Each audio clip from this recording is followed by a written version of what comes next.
Kalau kita baca buku-buku lain, kita tidak tahu hala tuju penulis. Macam katalah kita baca Nurul Ihsan, penulis itu seorang Ahlus Sunnah, tapi manhaj penulisan dia bukan Ahlus Sunnah. Itu masalah dia.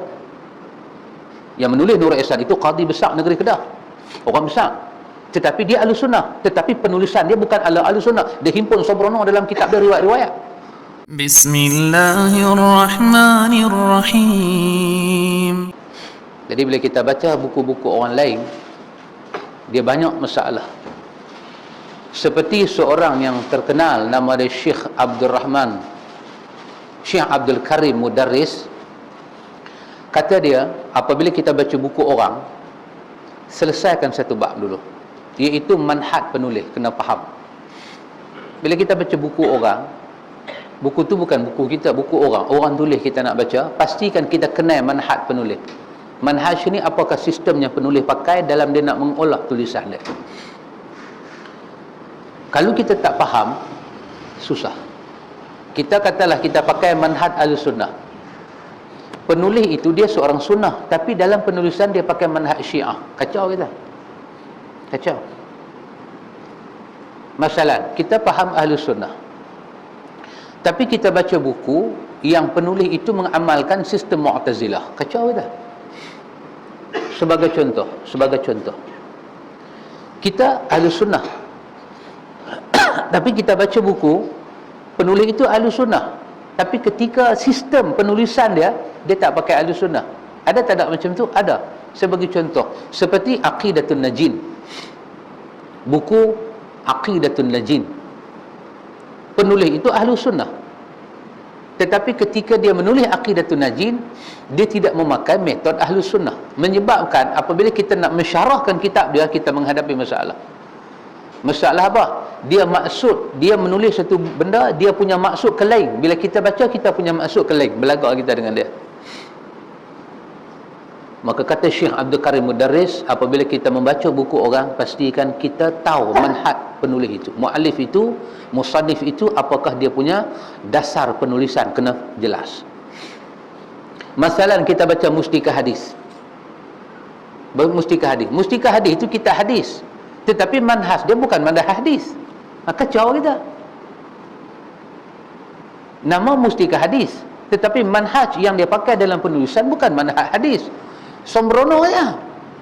Jadi masalah kita ialah apabila kita nak mensyarahkan hadis itu mengikut huraian muhaddisin, sedangkan itu bukan maksud tuan penulis, maka kacau kita. Maka balahlah kita. Orang panggil kerja kita ini ada tahqiq, ada takhrij, kita kena buat. Dan itu akan buat kita dengan penulis itu ada pula masalah lain. Yang kedua, kata Syekh Abdul Karim Mudarris, bila kita baca buku orang, kita kena kenal pasti hadis-hadis yang ada dalam buku dia itu apa martabat dia dulu sebelum kita baca buku dia. Kita tak maulah bila kita baca buku orang, kita duk kena pihak ni, tuan kitab kita ni, dia tulis hadis dia tidak sahih. Pertama, menjatuhkan kitab dia. Yang kedua, memalukan penulis itu. Seolah-olah nanti orang semua bila dengar kita buat lagu tu, apa tuan kitab kita ni tulis kitab besar-besar, hadis pun tak tahu. Tidak bolehlah begitu, nanti menjatuhkan maruah dia. Maka selesaikan dulu hadis. Kalau kita rasa kita berani baca buku orang, selesaikan martabat hadis yang ada dalam buku dia. Macam dalam mustika hadis, sebelum kita baca mustika hadis, kena selesaikan hadis itu apa martabat dia. Dia bubuh riwayat Ibnu Majah, dia bubuh riwayat Khuzaimah, dia balas macam tu apa martabat dia.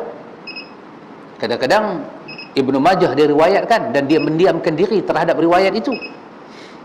Kadang-kadang Ibnu Majah meriwayatkan hadis dan dia menyatakan apa martabat itu. Maka macam mana kita nak mengenal? Maka kena selesai. Jadi tuan kitab kita ni, yang kita selalu baca buku dia ni, Mustafa Abdul Rahman Mahmud, bila dia siap buku dia ni, dia hantar kepada Abdullah Fahim. Abdullah Fahim ni di antara orang yang mencadangkan suruh baca tafsir ada depan kita ni. Dia suruh baca dan dia memakai buku ini kepada pondok-pondok dia masa hari itu di Kepala Batas. Jadi buku ini di samping manhaj tuan dia kita tahu, dia punya hadaf, dia punya hala tuju penulis ini kita faham. Jadi kita dengan dia itu tidak ada banyak masalah. Kalau kita baca buku-buku lain, kita tidak tahu hala tuju penulis. Macam katalah kita baca Nurul Ihsan, penulis itu seorang Ahlus Sunnah, tapi manhaj penulisan dia bukan Ahlus Sunnah. Itu masalah dia. Yang menulis Nurul Ihsan itu qadi besar negeri Kedah, orang besar, tetapi dia Ahlus Sunnah, tetapi penulisan dia bukan ala Ahlus Sunnah. Dia himpun sembrono dalam kitab dia riwayat-riwayat. Jadi takkanlah kita bila nak baca kitab tu kita nak kena abang yang ni tak sahih, jatuhlah martabat orang itu. Dan sangat tidak adil, kawan tu dah mati dia tak boleh jawab balik. Maka lebih baik mengikut disiplin Ahlus Sunnah, bacalah buku-buku yang tidak menimbulkan masalah. Baca buku yang tak ada masalah. Masalah manhaj dan masalah hadis tidak ada masalah, cari buku tu baca. Baik.